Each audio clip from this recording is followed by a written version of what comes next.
Olá, meus amigos, minhas amigas. Que souvenir, recordação, episódio ou publicação marca seu momento com o esporte?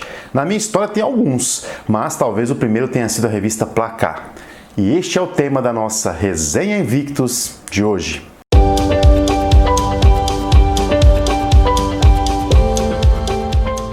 Antes de começar, gostaria de lembrá-lo de baixar o nosso e-book Por que o marketing esportivo é o marketing do futuro? O link está aqui na descrição do vídeo. Conto com você para baixar, hein? Depois nos dá as dicas, as sugestões, dúvidas e o que você achou.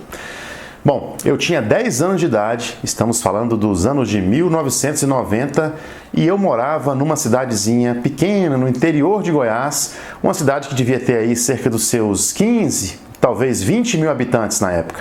Eu era uma criança comum que gostava de jogar bola na rua, brincar com as outras crianças, e tinha visto na minha primeira Copa do Mundo a seleção brasileira cair nas oitavas de final para a Argentina com um gol de Diego Armando Maradona.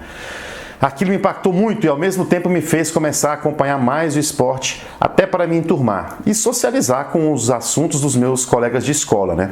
E eu me lembro, até hoje, então, com 11, 10 anos de idade, de pedir dinheiro para minha mãe para comprar uma primeira publicação, que foi a revista Placar.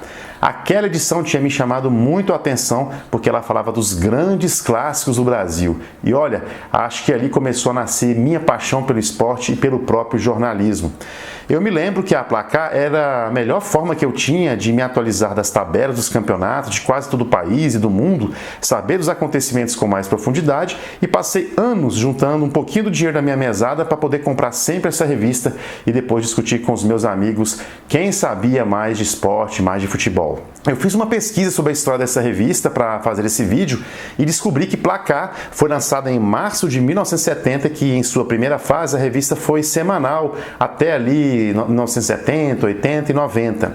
Lançada pouco antes da Copa do Mundo de 1970, para preencher ali um espaço, né, de uma publicação grande sobre o esporte, essa revista levantou com bandeira a melhoria, desde sempre, né, a melhoria, a modernização e a da gestão do futebol brasileiro. Por isso a importância dela. Pelé foi o personagem da capa da primeira edição, que vendeu quase 200 mil exemplares e trouxe como brinde uma moeda cunhada em latão, né, com a face lá do jogador. Em suas edições de número 23 e 24, ainda em 70, uma série de reportagens com o nome de A Falência dos Cartolas propôs várias mudanças, entre elas a criação de um campeonato verdadeiramente nacional, o que aconteceu um ano depois, em 71, que é o atual Campeonato Brasileiro que a gente tem até hoje. Olha isso. Em 77, a Placar defendeu a criação também da segunda divisão para o Campeonato Brasileiro e 10 anos depois apoiou a famosa Copa União, fornecendo inclusive o troféu entregue ao campeão deste torneio. A primeira edição também trouxe uma novidade na época, que foi o lançamento da loteria esportiva, em uma época em que os cartões deveriam ser perfurados manualmente por aqueles que faziam suas apostas. Pensa fazer aposta de loteria desse jeito, pessoal? Desde sua criação, a Placar premia os principais jogadores brasileiros, com a tradicional bola de prata e também a bola de ouro, premiação que o Zico ganhou por mais vezes. Foram 5 bolas de prata e 2 de ouro como artilheiro.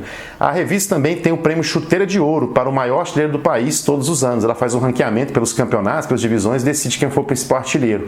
Em 1990, a revista deixou de ser semanal e passou a contar com publicações mensais e viveu momentos menos brilhantes, né? Mas algumas edições temáticas assim, de sucesso continuavam a garantir a revista como lucrativa, como o especial que ela lançou sobre os 50 anos do Rei Pelé.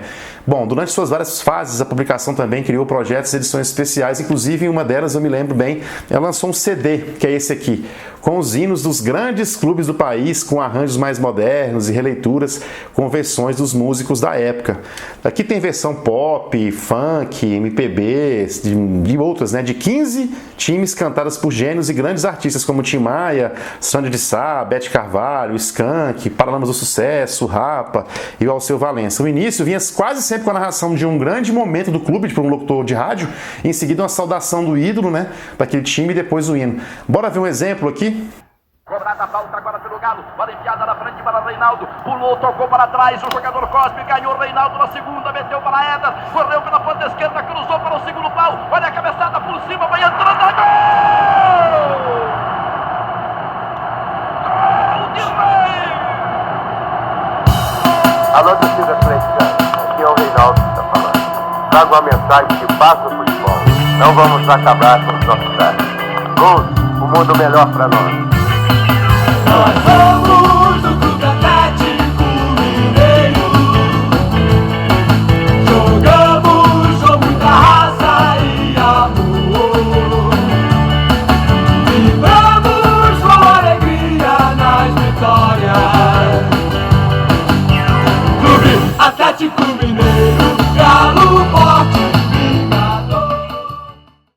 Muito bom, né? Muito legal. Bom, futebol, sexo, rock and roll foi o slogan criado na tentativa para a Placar se aproximar da galera mais jovem, fazendo assim a revista obter sua vendagem recorde, 237 mil exemplares. A capa foi essa, com o polêmico Edmundo, com o título "O Animal Precisa de Carinho".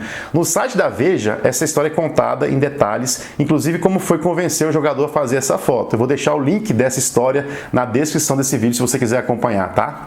Bom, a revista teve várias mudanças na sua trajetória, né? Algumas delas, como por exemplo a venda para a editora Caras, depois a volta logo depois para a editora Abril, mas o fato, pessoal, é que a publicação que completou em 2020 50 anos foi e ainda é muito, muito importante para a divulgação do esporte, do crescimento do jornalismo e do jornalismo esportivo brasileiro. Basta você ver as feras que já passaram por lá. Como exemplo, João Saldanha, Laerte, Juca Kfouri, Sérgio Xavier Filho, Bussunda, André Rizek, Mauro César Pereira, Paulo Vinícius Coelho, Marcelo Duarte e tantos outros. Toda essa galera, gente, são verdadeiros profissionais do ofício do jornalismo, com os textos primorosos e retocáveis e que eu adorava ler. Além do mais, as capas de revista, me lembro bem, eram sempre muito bem produzidas, chamativas e sempre geravam expectativa. Qual vai ser o tema da semana? Embora fale predominantemente sobre futebol, a Placar também foi muito importante para divulgar, né, e promover o automobilismo, o vôlei e também o esporte olímpico e paralímpico. Bom, e para finalizar esse vídeo, eu vou te mostrar aqui a minha primeira revista Placar, que no ano que vem vai completar seus 30 anos e que com orgulho eu guardo até hoje. A capa dela tá até já rasgou. A revista traz depoimento de grandes personalidades como Mário Filho, Nelson Rodrigues, Gilberto Gil, Luiz Fernando Veríssimo, né, o Joemir Betting, o Armando Nogueira e tantos outros que representam o biscoito fino do jornalismo esportivo e que contam como foi o primeiro clássico de suas vidas. E é com o texto de Nelson Rodrigues que encerramos mais essa resenha Invictus. Eu vou ler para vocês. O primeiro clássico. Eu estou imaginando o campo, as duas torcidas e os times, mas para visualizar a partida temos de inseri-la no velho rio, o Rio Machadiano, o rio que era uma abundante paisagem de gordas. Na Belle Époque, as mulheres iam para o futebol como se fossem para uma recepção no Itamaraty.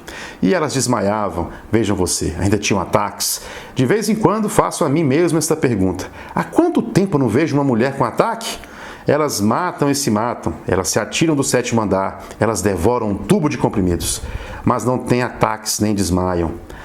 Naquele tempo era lindo ser histérica. E no futebol, quando entrava um gol, as mulheres desfaleciam, pareciam morrer em estertores. Os homens achavam sublime. O primeiro Fla-Flu não era Fla-Flu. Só muito mais tarde é que Mário Filho inventou e promoveu a abreviação. O Flamengo fez tudo para ganhar esse primeiro jogo. Outro dia, conversei com um velho torcedor mais velho que o século, e ele, falando fino e baixinho, como uma criança que baixa numa tenda espírita, contou o que foi o nascimento do maior clássico do futebol brasileiro.